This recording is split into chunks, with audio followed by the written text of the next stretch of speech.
Bonjour Monsieur Lacoste. Alors, il m'est arrivé une chose assez rigolote il y a 4 jours. J'étais en résidence à Marseille pour le projet d'une amie et son amoureux est philosophe et prof de philosophie. Et au petit déjeuner, on s'est mis à parler de liberté. Et il me disait que pour lui, la liberté, ça n'existait pas. Alors je lui ai demandé d'où venait le mot liberté, d'où venait le concept. Et il a cherché et il a trouvé que c'était né en Grèce antique, que ça s'appelait Eleutéros, et que c'était ce qui nous différencie de l'esclave et de l'animal. Et en fait, en creusant un peu, il m'a expliqué que ça voulait dire la capacité à faire des choix. Qu'un animal sera toujours guidé par son instinct, tandis qu'un homme libre, face à une situation où il y a deux possibilités, va faire un choix. Et que c'est ça la liberté.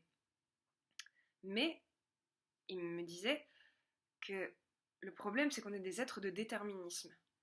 Et on est des êtres de déterminisme, c'est-à-dire qu'on est conditionné par tout un tas de choses. Alors il y a des déterminismes extérieurs, comme les lois, comme les coutumes. Par exemple, le patriarcat, quand on est une femme, ça nous détermine et ça nous conditionne, même quand on est un homme d'ailleurs. Et il y a les déterminismes intérieurs qui sont grosso modo toutes les raisons pour lesquelles on va avoir un psychanalyste. Mais les déterminismes extérieurs, on peut lutter contre, on peut en prendre conscience dans une dimension un peu genre marxiste et dire non, c'est une possibilité humaine que d'être hors la loi, que de décider d'être contre.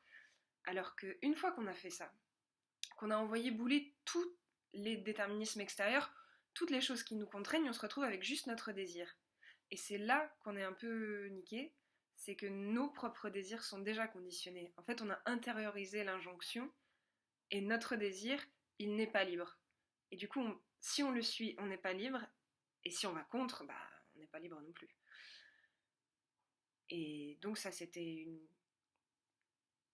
conclusion un peu pessimiste, mais ce que me disait mon ami philosophe, c'est que lui, la seule définition à laquelle il pourrait souscrire de la liberté, c'est la définition sartrienne, qui consiste à dire que la liberté, ça passe par la néantisation de soi.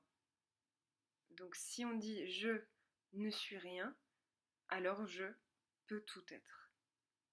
Et ça, j'ai trouvé ça bizarrement assez joyeux et très très très intéressant.